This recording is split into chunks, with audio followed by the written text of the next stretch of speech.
Good morning, gentlemen. And it's wonderful to see all these people here who are out to make a difference. I think that's the one distinguishing feature which I can see in people here. One is they are all in some way or the other making a difference in whatever they are doing. And I think we are all here to learn from others, their experiences and their approach. So although the convener said that we'll be going into details, I am not actually a details man. I am a very passionate change manager, and I will be completing about 3 decades doing changes in whatever I am doing. So the first 80s was when IT was new in India. It was teaching people that it could change things in whatever business they are doing. And 90s brought the collaborative aspect of ERPs and internet and things, and which have actually changed all the industries that we see around us. Till I discovered healthcare in about 2000, and I discovered that, and my heart leaped that it is in such a shape that there is tremendous scope for improvement, there is tremendous scope for change, and that what is brought our passion to this. So I will talk about the innovative approach and technologies required for much needed efficiency in healthcare. Because the topic was on efficiency, and for me efficiency means solving life problems through 3 things which I always say is people, processes and technology. So it is not just technology which can do things for us, but it is. 90s has been a very dramatic year in India, and also it has been a very dramatic year in the rest of the world, which is very evident from these 2 books which came out in the earlier part of the 2000 new century, 21st century. I'm sure all of you have read Thomas Friedman about the book that he wrote, The World is Flat. And more importantly, the other book written by Dr. Prahlad, There is a Fortune at the Bottom of the Pyramid. I draw my inspiration and ideas and my approach from these 2 big books. More because, yes, the world is flat because technologies have flattened the world. So what is available today in the US is available in the, in this part of the world. But how we use those tools is the key. We cannot use the same tools in the same manner with the advanced world uses, because they have a different set of problems and we have a different set of problems. Similarly, this problem was addressed very effectively by Prahlad, where he said the way to address problems in the Indian environment and BOP countries, that is the bottom of the pyramid countries, is to use those technologies. And believe me, it is not curtailing or using lesser technology. You use the highest technologies, but the way you apply it makes a difference. And that is what is our approach, and that is what I'm going to talk about. What is efficiency? What are you talking about efficiency in hospitals or efficiency in healthcare? I don't think we need here any proof that information technology, communication technologies have transformed lives. For example, just yesterday I read that we have crossed 300 million connections, mobile connections, in less than 10 years, and at the price which is the cheapest in the world. And I don't think most of us have real reasons to complain very much, because today's mobile connection, despite a few irritations here and there, are far superior than the 10 lakh connections we had in landlines before the mobile connection came. So we don't need proof of this. It is more interesting to know that in the month of April alone, we had 14 million new connections, of which 7 million were in urban India and 7 million were in rural. Hence, there is this big divide, which is we call India and Bharat, which I think more and more people are now talking about it, because there has to be an approach for India, which is the urban India, and an approach for Bharat, which is 75% of the population. Banking, we all know in the early 80s, I'm sure many of us are aware that when we used to give 1 day off to employees to do their bank work in a month, because they have to go there, stand in queue, and wait for their passbook to be updated and this, that. I think those are all days of the past. Many people who are in their early 20s and all, they won't even understand what I'm talking about. because they have never gone to the bank. You know, you go at 12 o'clock at night and pick up from your ATM. So what has happened there? What is the differences which have made this happen? It is about technology, processes and people. The kind of people today who work in the bank are very different from the people who worked in the bank earlier.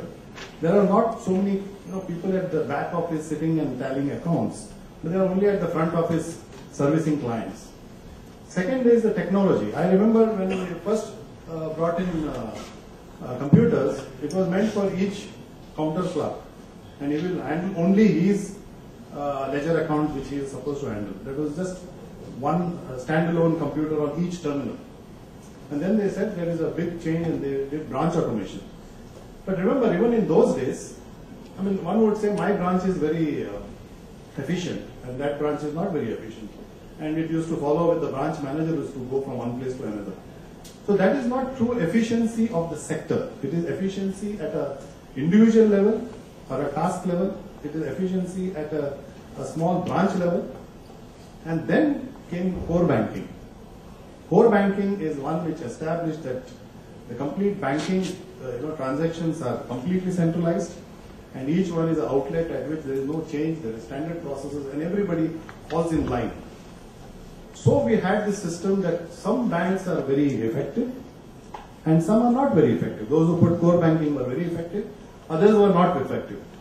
So even then I would say the banking sector was not efficient, because unless it covers the entire ecosystem, then you can call that environment, that segment is efficient.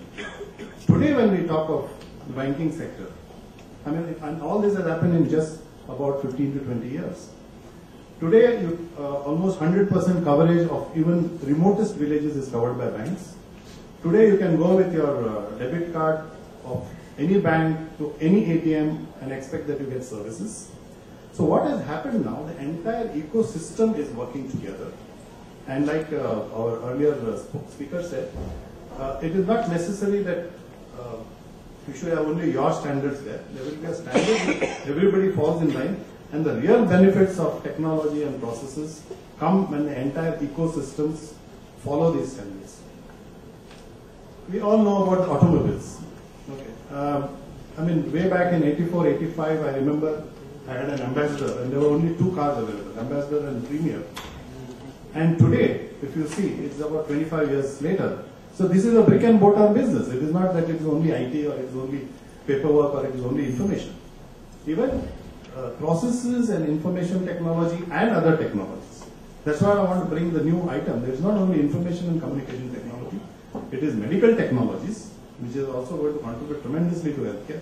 And the integration and convergence of these are very important to make the change or to bring about the change which other industries and other sectors have seen. So my passion since last 2000, when I got into healthcare, is to say, why can't we apply similar approaches which need different kind of new people, which need different processes, and technology applied in the right manner to achieve the same results. Now, before we talk of what kind of change and we need in India, we must know first how to measure our problems. You can't go headlong into trying to solve a problem unless you are measured. You can't jump across a chasm unless you know what distance you have to traverse to reach the other side. So I thought we must first see that when we talk about efficiency in the Indian healthcare sector, which to me defined as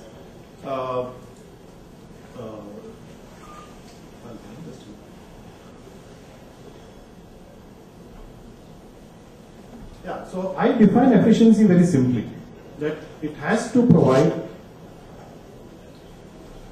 more and more people with better quality products and services and at affordable prices, and yet create competitive and profitable environment for companies.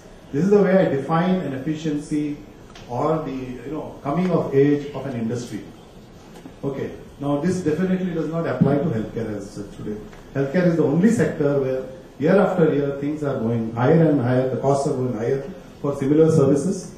Not as many people are actually getting the kind of treatment that they should get. So it is a very different industry, and hence we should look at what are the factors which we should look at and what are the statistics that we should look at to measure how much distance we have to travel before we can say that we are there, and what we need to do to travel that distance. So basically these are the 4 things which I think other speakers have also talked: availability, accessibility, choice and reliability, and affordability. If these 4 factors are met, then we can say the sector is now on its right way. But let me give you some very stark factors of Indian statistics. I mean, this is also very well known that we have only 5% of our GDP as expenditure on ICE, and that too, almost 80% of that is in the private sector, only 1% in the public sector. And we spend just about $35 per head as a healthcare spend, whereas in US it is $5,700 per head. So we cannot look at those models at all to solve a problem, because when they are not able to provide the kind of services which they feel is right to 300 million Americans after spending $2.5 trillion, and here we are spending $35 billion for 1.1 billion people, we should not even look at how that model is working, but we should evolve our own models, okay, which have been proven in other areas. It's not that it's something completely unknown. We have done that in banking, we have done that through microfinance, we have done that in telecom, we have done that in so many other areas. Okay, and we have the technical know-how, we have the people who can think out new innovation, stuff like that. So my approach has been that we must understand that what are the parameters which apply to this. One is about the money aspect. So obviously we are not going to increase our spending from 35 billion to 3 trillion and solve the problems of our people. We are not going to do that. 35 trillion may go up to 35 billion may go up to 100 billion maybe in the next 5 years. So what are we going to do about it? Okay, then we are talking about parameters. Because these are supposed to be internationally defined parameters which define what level of healthcare we are providing to our population. One is about how many beds we have per thousand. Another is about how many doctors we have per thousand, and how many nurses we have per thousand. Apparently, there are some norms which have been set that you need to have at least 3 beds or 4 beds per thousand, and you must have 2 to 3 doctors per thousand, and you must have at least 3 to 4 nurses per thousand. Even on those parameters, if you see, I mean, we have a very abysmal thing. Although we have the largest 2 minutes. Very difficult. We're trying to solve it.